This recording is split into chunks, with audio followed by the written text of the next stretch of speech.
امریکی ریاست فلوریڈا کے ایک ہائی اسکول میں 17 افراد کو فائرنگ کر کے ہلاک کرنے والے 19 سالہ ملزم نکولس کروز کو آج عدالت میں پیش کیا جا رہا ہے۔ استغاثہ کے وکلاء کروز کے لیے سزائے موت کا مطالبہ کرنے کا اعلان کر چکے ہیں۔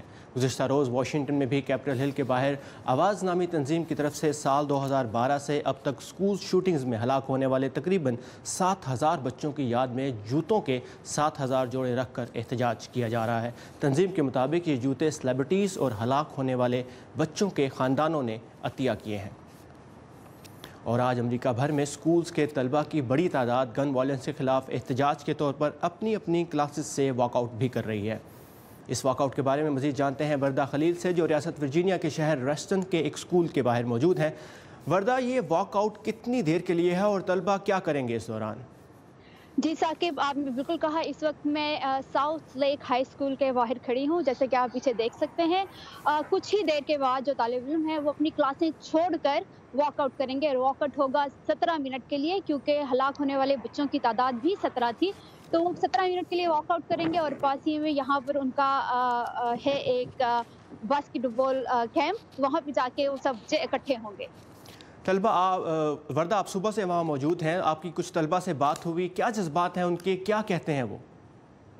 جی ثاقب، طالب علم کہتے ہیں کہ ہمارا مقصد جو ہے وہ یہ ہے کہ یہاں کے جتنے بھی قانون ساز ہیں، چاہے وہ مقامی ہوں چاہے وہ ریاستی ہوں، ان پر دباؤ ڈالا جائے کہ وہ یہاں پر ایسے قوانین پاس کریں جس کے تحت کسی بھی شخص کے لیے ہتھیار جو ہے خریدنا وہ اتنا آسان نہ ہو۔ اور اس کا ایک دوسرا رخ یہ بھی ہے کہ وہ نوجوانوں کو شعور دینا چاہتے ہیں کہ عوامی سطح پہ، ملکی سطح پر اور نیشنل سیکیورٹی کے جتنے معاملات ہیں ان پر ان کی آواز اٹھانا کتنا اہم ہے۔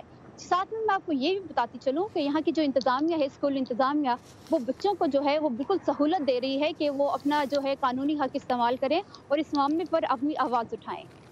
اور پورے ملک میں تقریباً 3,000 سکولز ہیں جن سے طلبہ واک آؤٹ کریں گے، تو سکولز نے اس حوالے سے کچھ اسپیشل پریپریشنز کیے ہیں، کچھ انتظامات کیے ہیں طلبہ کے لیے، سیفٹی کے لیے؟ جی ثاقب، 2 روز پہلے یہاں کی انتظامیہ نے ایک بیان جاری کیا تھا اور انہوں نے کہا تھا کہ نہ ہی ہم اس واک آؤٹ کے حق میں ہیں اور نہ ہی اس کی مخالفت کرتے ہیں۔ اور انہوں نے یہاں کے سٹاف کو جو ہے وہ ہدایات دی تھی کہ بچوں کی نہ ہی ان کو حوصلہ شکنی کی جائے اور نہ ہی ان کی حوصلہ افزائی کی جائے کہ وہ یہاں پر آ کر واک آؤٹ کریں، بلکہ ان کو یہ کہا گیا کہ بچوں کو سہولت دی جائے تاکہ وہ پرامن طریقے سے اس واک آؤٹ کو مکمل کریں۔ لیکن بچوں کو خبردار بھی کیا گیا ہے کہ اگر وہ 17 منٹ سے زیادہ واک آؤٹ میں سے باہر رہے تو ان کو ایکسپیل بھی کیا جا سکتا ہے۔ یہ واک آؤٹ آج صبح ٹھیک 10 بجے پورے امریکہ میں کیا جائے گا۔ وردہ ہمارے ساتھ تھیں ایک ہائی اسکول کے باہر سے۔ Thank you Warda for these updates.